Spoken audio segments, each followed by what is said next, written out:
அஸ்ஸலாமு அலைக்கும். இஸ்லாம். ராம்துல்லா, நம்ம நம்ம ஊரில் வந்து தர்கா வளாகத்தில் கழிவறை கட்டுறது விஷயமா இப்போ சமீபமாக வந்து ஒரு செய்தி உலா வந்துகிட்டு இருக்கு. இது உங்களுக்கு அந்த தர்கா வளாகத்தில் டாய்லெட் கட்டி வேலையை ஆரம்பித்த மறாவது நாளோ அதுக்கு மறாவது நாளோ உங்களோட சில சகோதரர்கள் பேசினதாக நீங்கள் எனக்கு சொன்னீங்க. என்ன பேசுனாங்க, நீங்கள் என்ன பேசுனீங்க, உள்ளதை உள்ள மாதிரி நம்ம ஜமாத்தார்களுக்கு தயவு செஞ்சு தெரியப்படுத்துங்க. அது வந்து அங்கே வந்து நான் வந்து முன்னாக்குள்ள டிவி வச்சிங்களா, பசுவில் உட்காந்து பேசியிருந்தாங்க, சேக்கலை உட்காந்து பேசியிருந்தாங்க, குட்டி சேக்கலை உட்காந்து பேசினாப்புல. குட்டி சேக்கலை வந்து பாத்ரூம் கட்டாங்க, என்ன ஏது கேட்டுருந்தேன். அப்போ வந்து இவர் அந்த கசாலே வந்து உட்காந்தாரு. அப்போ இவரு சொல்றாரு, யார் கட்டுறா என்ன ஏதுன்னு சொல்லி பேசுறீங்கள பிச்சை வந்தோம். எதை பத்தி கேட்குறாங்க? டாய்லெட்டை பத்தி. இது எந்த ஃபண்ட்ல கட்டுறாங்கன்னு சொல்லி பிச்சையிட ஒரு இவரு கேட்கல, கசாலையும் சேக்கலாங்க எந்த ஃபண்ட்னு தெரியல, கட்டுறாங்க யார் கட்டுறாங்க தெரியலன்னு சொல்லி பிச்சை சொன்னது. அதுக்கு பிறகு கொஞ்ச நேரம் சொன்னாப்புல, இது ஓஎன்ஜிஎஸ் ஃபண்டுன்னு சொல்லி யாரு நம்ம சேக்கலா சொன்னாப்புல.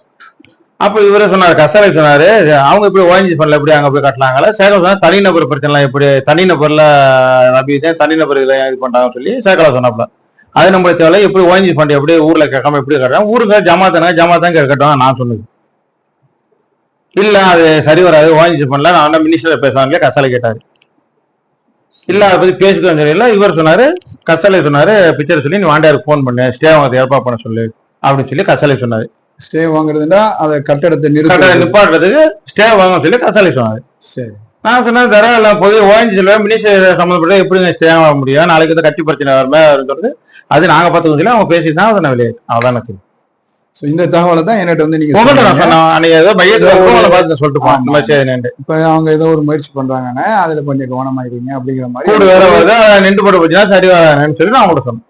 கண்டிப்பா போகண்டா சொல்லுவோம். நீங்க இதை சொன்னீங்க. ஆனால் இதை உறுதிப்படுத்துறதுக்காக தான் நம்ம இந்த காணொலியை நம்ம இருக்கிறோம். ஆனால் இது நடந்தது என்ன அப்படின்னு சொன்னா, நம்ம ஊருக்கு தர்காவுக்கு அந்த வளாகத்துல டாய்லெட் பிளஸ் அங்க குடியிருப்பு பகுதியை புனரமைப்பு செய்யணும் அப்படிங்கிறத நம்ம ரொம்ப நாளமா ஆல்மோஸ்ட் ஒரு 2 வருஷமா நம்ம முயற்சி பண்ணிட்டு இருக்கோம். அது எது மூலமா பண்ணணும் அப்படின்னு நினைச்சோம்னா, வக்ஃப் போர்டு வந்து ஒரு அறிவிப்பு செஞ்சிருந்தாங்க, ஒரு மானியம் கொடுக்குறாங்க. அந்த மானியத்துல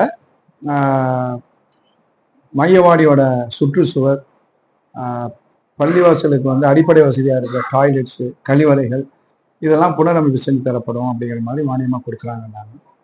அந்த அறிவிப்புக்கு பிற்பாடு நம்ம வக்ஃப் போர்டில் நம்ம ட்ரை பண்றோம். புதக்குடியில 3 வக்ஃப் இருக்கு. அதாவது பெரிய பள்ளிவாசல், புதுமனை பள்ளிவாசல், அப்புறம் தர்காவில் இருக்கிற அந்த டாய்லெட்டும் அதில் இருக்கிற அந்த குடியிருப்பு பார்த்தீங்கன்னா நம்ம புனரமைப்பு செஞ்சு கொடுக்கணுங்கிற மாதிரி நாங்கள் அப்ளை பண்ணுறோம்.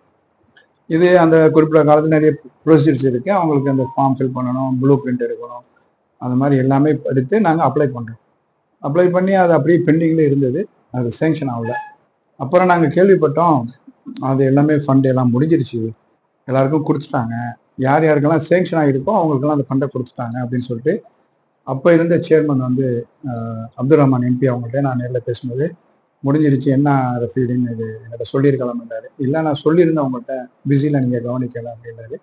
ஸோ அப்போ நம்ம முயற்சி பண்ணதில் ஃபண்டு கிடைக்கலன்னு சொல்லிட்டு நம்ம இருந்துட்டோம்.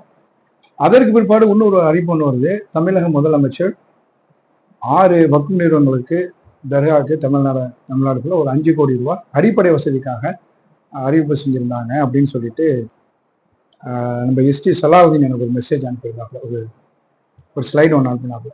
அதை பார்த்துட்டு இப்போயாச்சும் நம்ம ஏதாச்சும் ட்ரை பண்ண முடியுமா அப்படின்னு அடிப்படையில் நான் அமைச்சரை தொடர்பு கொண்டு கேட்டேன். அப்போ அவங்க கேட்டாங்க, ஏன் என்னாச்சுன்னா ஏற்கனவே ட்ரை பண்ணதெல்லாம் அப்படின்ட்டு, அது அப்படியே பெண்டிங்காக இருக்குது அப்படின்னா.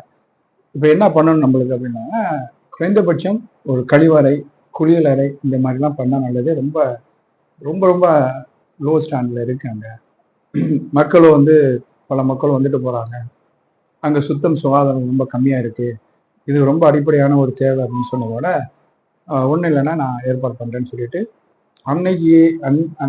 அன்னைக்கே ஒரு 5 ஹவர்ஸ்லேயே காலையில் என்ன பேசினாப்புல, அப்புறம் அன்னைக்கு ஈவினிங்கே வந்து ஒரு டீம் வந்துட்டாங்க. யார் ஜமாத் ஆஃபீஸுக்கு வந்து இந்த மாதிரி மினிஸ்டர் அனுப்புனாங்க அப்படின்னு சொல்லி நான் காலையில் பேசின விவரத்தை கேட்டாங்க, எங்கே உங்களுக்கு அந்த வசதி தேவைப்படுது அப்படின்ட்டு. அப்புறம் தான் நான் தெரிஞ்சுக்கிட்டேன் இது ஓஎன்ஜிசியோட அசெட் மேனேஜர் வந்திருக்காங்க அப்படின்ட்டு. ஸோ நாங்கள் எல்லா விவரத்தையும் சொன்னோம். உடனே போய் நம்ம இடத்த பார்ப்போம் அப்படின்னு சொன்னாங்க. நான் தர்கா வளாகத்தை அழைச்சிட்டு போயிட்டு பழைய டாய்லெட் இருந்த இடம் எல்லாத்தையும் நான் காமிச்சிட்டேன். அதை அவங்க பார்த்துட்டு ஓகே அதுக்குள்ளே ஏற்பாடு பண்ணுறோன்னு சொல்லிட்டு இந்த வேலை ஆரம்பிக்கிறதுக்கு 3 மாதத்துக்கு முன்னாடி 3 மாத காலத்துக்கு முன்னாடி அவங்க நேரில் வந்து பார்த்தாங்க. இடத்த பார்த்துட்டு உறுதி செஞ்சுக்கிட்டு நாங்கள் இதில் பண்ணுறோன்னு சொல்லிட்டு சொன்னாங்க. அப்போ அவங்க சில ஃபார்மாலிட்டிஸ் இருக்குது, பேப்பர் ஒர்க்ஸ் இருக்குது அப்படின்னு சொல்லிட்டு இது வேணும் எங்களுக்கு டாக்குமெண்ட்ஸ் அப்படின்னு சொல்லியிருந்தாங்க. அதை தயார் செஞ்சு நாங்கள் ஒன்றா கொடுத்தோம். அதை எடுத்து முடிகிறதுக்கு எங்களுக்கு ஒரு 3 மாதம் ஆனது. அதில் ஒன்று தான் ஊராட்சி மன்ற ஒப்புதல், ஊராட்சி மன்றத்துடைய நாலேஜில் தான் இது வருது அப்படின்ட்டு. அப்புறம் ஒன்றிய பெருந்தலைவர் சேர்மன் செந்தமிழ் செல்வன் அவர்களுடைய லெட்டரும் கூட இது இருந்தது. அதோட இணைச்சு நாங்கள் அனுப்பியிருந்தோம் ஜமாத்தோட லெட்டர், இந்த 3 இதோட. அப்புறம் அவங்க கேட்ட அந்த பாக்கியில் அந்த டாக்குமெண்ட்ஸ் எல்லாமே நம்ம அப்ளை பண்ணோம், சேங்ஷன் ஆகிடுச்சு. பண்ணதோட எல்லாமே ரெடி ஆகிடுச்சுன்னா நாங்கள் வேலையை ஆரம்பிக்கிறோம். நாங்கள் வந்தாங்க. நெக்ஸ்ட் டே அவங்க ஓஎன்ஜிசியோட அவங்களுடைய நான் ப்ராஃபிட்டபிள் கான்ட்ராக்டர்ஸ் எல்லாமே எவ்ரிதிங் அவங்கள்ட்ட தான். நமக்கு வந்து சுமார் 15 லட்சத்துக்குள்ள நம்ம கேட்டிருந்த பட்ஜெட்டில் கேட்டிருந்த வசதிகளோட கூடிய 8 கழியலறை, 2 குளியலறை, pump room, water tank, septic tank, இந்த ஃபெசிலிட்டிஸோட நம்மளுக்கு பண்ணி தரோன்னு சொல்லிட்டு பண்ணிட்டாங்க. வேலை ஆரம்பிச்சிட்டாங்க. ரொம்ப தேங்க்ஸ். நான் இமீடியட்டாக மினிஸ்டர் கூட சொல்ல முடியல. இந்த தகவல் அவங்களுக்கு போய் அவங்க எனக்கு ஒரு மெசேஜ் போடுறாங்க, வேலையை ஆரம்பிச்சிட்டாங்களே அப்படின்ட்டு. ஆமாண்ணா கன்ஃபார்ம் நேற்று முடிஞ்சது எல்லாம் அப்படின்னா ஓகே ரொம்ப தேங்க்ஸ்ன்னு சொல்லி தேங்க்ஸ் சொல்லிட்டோம். ஸோ மறுநாள் வேலையை ஆரம்பிக்கும் போது நமது ஊர் ஜமாத்தாளர்களின் சார்பாக நமது தொகுதி சட்டமன்ற உறுப்பினர், தொழில்துறை அமைச்சர் இந்த முயற்சிகளை நம்மளுக்கு அறிவுறுத்தி ஏற்பாடு பண்ணி கொடுத்துருக்காருங்கிற நன்றி உணர்ச்சியோட நமது நிர்வாகம் அவருக்கு நன்றின்னு சொல்லிட்டு ஒரு பேனர் வச்சு அந்த வேலை நடக்குது. இதை அவங்க பார்த்துட்டு தான் ரஹமத்துல்லா சொன்ன விவரங்கள் மறாவது நாள் நடக்குது.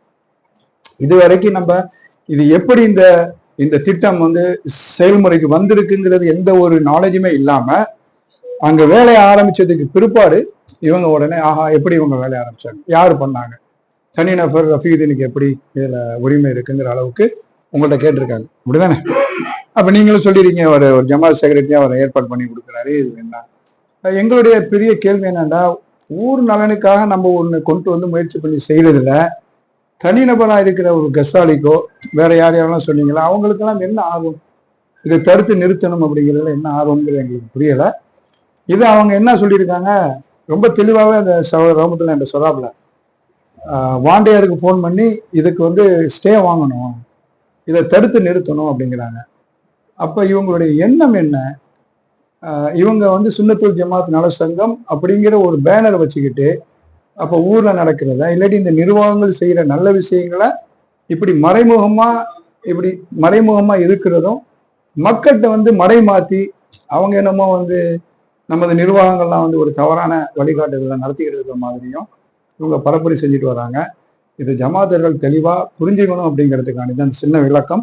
இது வேற யாருக்குமான விளக்கம் அல்ல.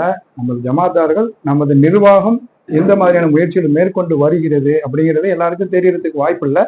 அது இதை மாதிரி விளக்கப்படுத்த வேண்டிய சூழ்நிலை எங்களுக்கு வந்திருக்கிறதுனால இந்த காணொலியை நாங்க இன்னைக்கு எடுத்து பதிவு பண்ணி மக்கள் புரிஞ்சுக்கணுங்கிறதுக்காண்டி இதை நாங்கள் பரப்புரை செய்யும். சரியா? தேங்க்ஸ் ராமதல்லா. தேங்க்ஸ். அஸ்ஸலாமு அலைக்கும்.